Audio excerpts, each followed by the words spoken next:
ঠিক 2 মাস হলো, মানে গত মার্চ মাসের 2 তারিখ প্রার্থীপদ ঘোষণা হয়েছিল।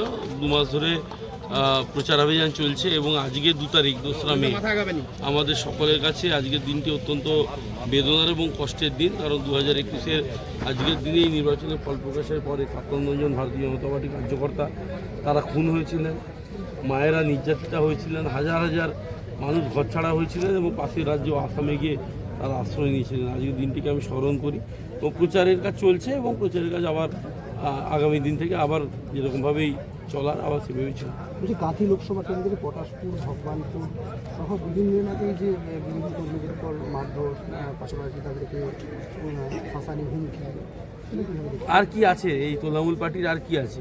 পুলিশ আছে আর কিছু গুন্ডা বাহিনী পুষে রেখেছে, তাদের দিয়ে শাসানি, ধমকি চমকি, ভোট দিতে দেবো না, ভোটের দিন বুথ দখল করবো, এইসব গল্প শোনাচ্ছে।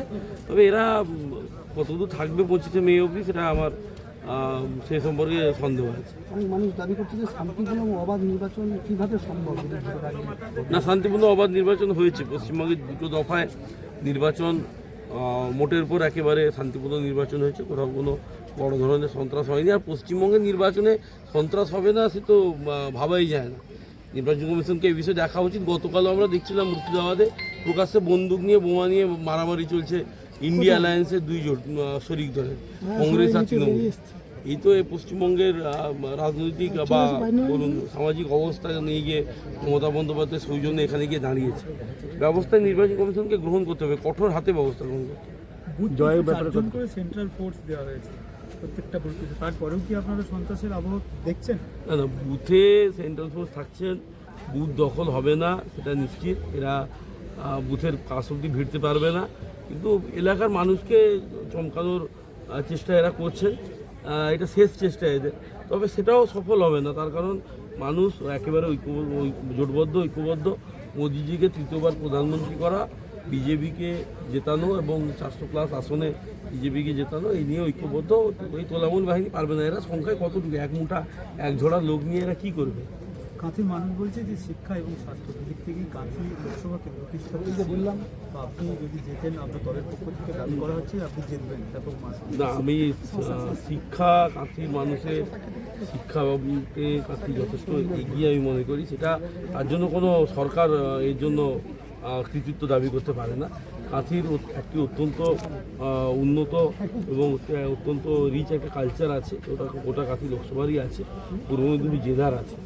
এখানে বছরের পর বছর মাধ্যমিক উচ্চ মাধ্যমিকে ছেলেমেয়েরা প্রথম স্থান অধিকার করে সারা রাজ্যের মধ্যে। শিক্ষায় পিছিয়ে আমি কথা বলছি না, তবে স্বাস্থ্য ব্যবস্থা অত্যন্ত বছরের পর বছর আমরা দেখছি পরপর স্বাস্থ্য ব্যবস্থা ভেঙে পড়ছে। গোটা পশ্চিমবঙ্গ, কাঁথি তার ব্যতিক্রম নয়।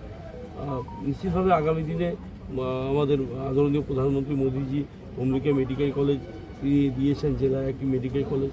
আমরা ভবিষ্যতে আমরা আরও মেডিকেল কলেজ পাবো, এই আশায় আমরা থাকি। প্রথমবার আপনি সাংসদের প্রার্থী হয়েছে, সাংসদ পদে প্রাক্তন সাংসদ আপনার বাবা প্লাস দাদা ঘুরে একটু না, এটা একটা বাড়তি আমার কাছে। দাদা এদিকে ঘুরে একটু। বাবা 3বারের সাংসদ, তিনি পাশে আছেন, প্রস্তাবক হয়েছেন, বিরোধী দল নেতা শুভেন্দু তিনি আছেন এবং আমার পুরো বিজেপি পরিবার সঙ্গে আছে আমাদের। অতএব এত বড় পরিবার, এত বৃহৎ পরিবার, স্বাভাবিকভাবেই তো অনেক বেশি শক্তি দিচ্ছে। দলের পাশাপাশি না, দলের ক্রেডিট একেবারে বিজেপি পরিবার, সম্পূর্ণভাবে ক্রেডিট তাদের। নিশ্চিতভাবে রাজনৈতিক পরিবার, বাবা এতদিনের সাংসদ, এতদিনের রাজনীতিতে, সেটা তো একটা পার্টি অ্যাডভান্টেজ হিসেবে নিশ্চয়ই আমার কাছে পাওয়া হয়।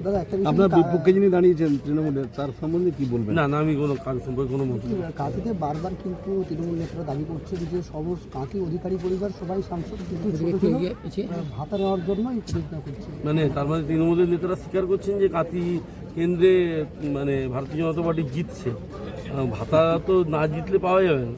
তার মানে এটা অলরেডি তৃণমূলের মধ্যে থেকে স্বীকার করে নিচ্ছেন যে তারা হারছেন, বিজেপি জিতছেন। ভালো কথা, এই স্বীকারোক্তিটার জন্য আমি তাদেরকে ধন্যবাদ জানাবো। তবে তাদের স্বীকারোক্তি আমরা অপেক্ষায় নেই। আমরা অনেক বেশি ভোটে এবারে কাঁথি লোকসভা আসন জিততে চলেছি। আজকে কি পুলিশ আটকে ছিল? পুলিশ অসভ্যতা করেছিল, আটকায়নি। পুলিশ আমাদের 3বারের সাংসদ, প্রাক্তন মন্ত্রী, তিনি প্রস্তাবক শিশিরবাবু, তাকে গেটে 10 মিনিট আটকে রেখেছিল এবং 2 বিধায়ককেও আটকে রেখেছিল গেটে। তারপরে আর কি হবে? তারপরে ভেতরে দেখলাম টোটোতে পতাকা লাগিয়ে ঘুরছে তোলামূল বাহিনী। এই ডিএম অফিসের ভেতরে আমি আরও সাহেবকে কমপ্লেন করে এসেছি, আমরা লিখিত কমপ্লেন উইথ ডকুমেন্টস আমরা দেবো না।